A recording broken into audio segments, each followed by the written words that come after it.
J'ai failli pas la faire parce que j'étais pas tout seul, hein. Ça s'est bousculé aux Porties. On était 67 dans la file d'attente. J'avais l'impression d'être Inoxtag là, sur son Everest quand il y a tous les alpinistes qui font la queue là. Et il est à ça de dire bon allez là, c'est à moi de passer là, poussez-vous les glandus. Donc Inoxtag, pour les gens qui connaissent pas, c'est un gars qui avait besoin de braver les cimes vertigineuses des montagnes surélevées pour réaliser les choses qu'on apprend, que les choses qu'on apprend, ça vient des autres, et que passer trop de temps sur son tel, c'est pas cool.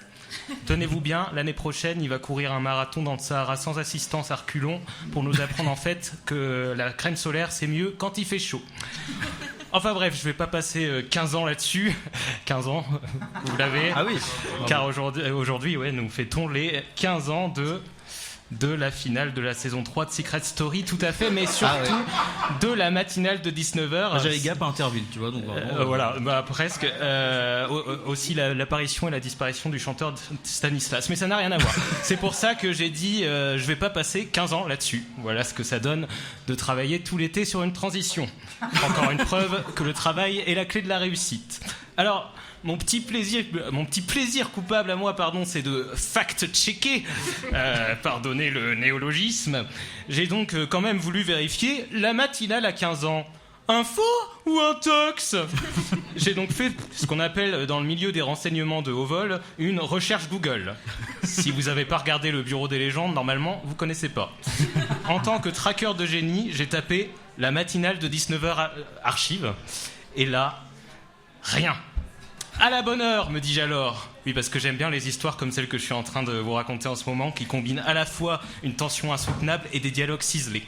À la bonne heure, j'avais oublié d'allumer mon PC. Moi qui croyais être un fin loustique.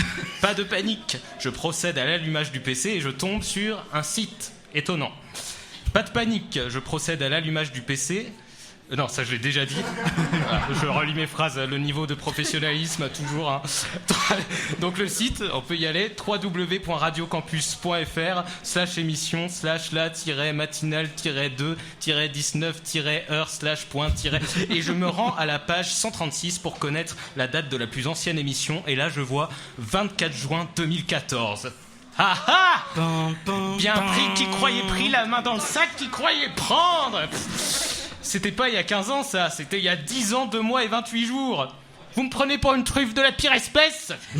Toutefois, cette aventure, jusqu'ici très intéressante, réserve encore son lot inépuisable d'imprévus, car sur ce même site, il est également indiqué, pour écouter toutes les anciennes émissions, avant 2015, c'est par ici. Avec un lien hypertexte sur c'est par ici. Ah, ce qui nous amène à une mine d'or d'archives avec un grand bandeau. Veuillez écouter le tout premier épisode datant du 25 septembre 2009, soit il y a 15 ans tout pile.